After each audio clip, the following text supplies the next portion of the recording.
Hi. For completeness of this tutorial, we need to give some basics of moral philosophy. Now, if you have had a university level course on moral philosophy, feel free to skip this part. This is the quick and dirty, and I really mean dirty, introduction of the main concepts. Now, disclaimer, we are not moral philosophers. And the reason I say this is the dirty introduction is because what we have tried to do here is make some kind of a taxonomy or organization of what exists in moral philosophy and give you the very basics, introduce the very basic ideas. Now, this taxonomy and organization, for sure, first of all, it's debatable whether it exists at all in moral philosophy, but it is for sure that it is not as clear-cut as this tutorial may make it out to be.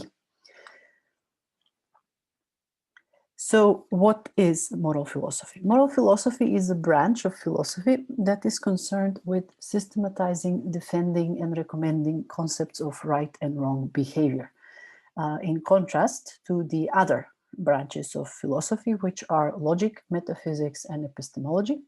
I'm not going to go into what these are, but you can look them up. In moral philosophy, we can distinguish between normative ethics, meta-ethics, and applied ethics. These are the branches of moral philosophy. Normative ethics is concerned with figuring out how one is to act to attain morality, what choices one has to make to be a moral person, what features one has to acquire to be a moral agent, or what features should an action or a choice have in order to be considered moral. Metaethics, in contrast, is concerned with what morality actually is. What does it mean that something is righteous or bad or good or so on? And lastly, applied ethics. Applied ethics is concerned with how to use moral philosophy. So these concepts that are developed in normative ethics and in metaethics for practical application. So in a particular situation or in a particular domain, how do I use normative ethics? How do I use metaethics in order to figure out what is the right thing to do or what is the right thing to be? Now, in this sense, we can consider machine ethics to be a branch of applied ethics, because in machine ethics, we do need to know what the right thing to do is in order to be able to program a machine to do it. So we are interested in automating reasoning, and to do that, we need to use moral philosophy to govern an autonomous system's behavior.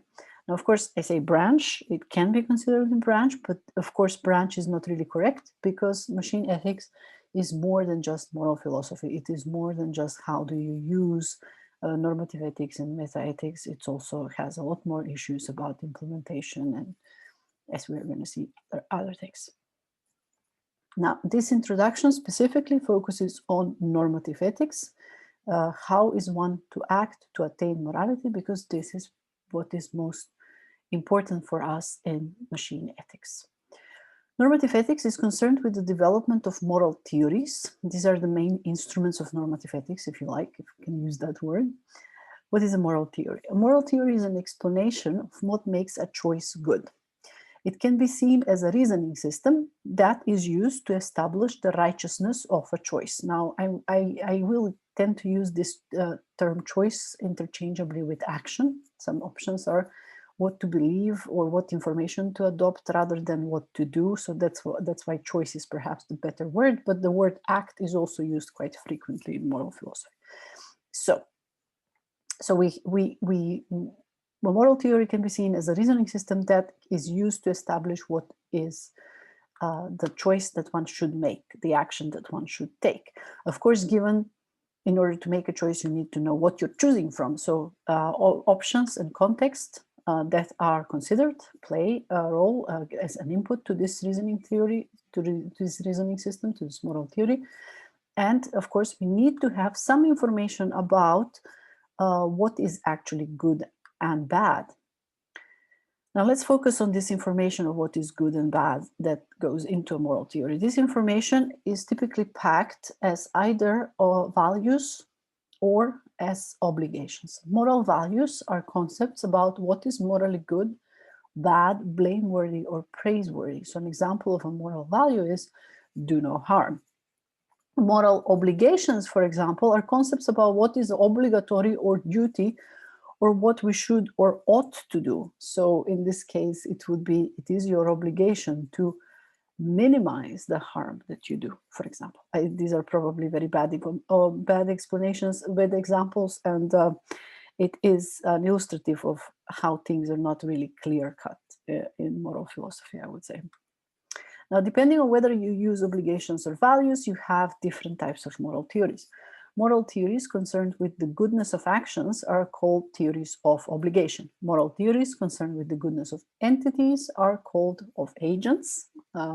Typically, moral theories are concerning only agents that are humans, but let's try to expand on that.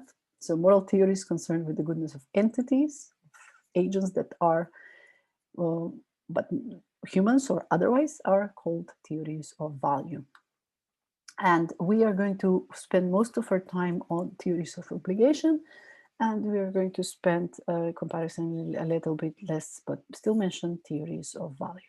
So let us now begin with theories of obligation.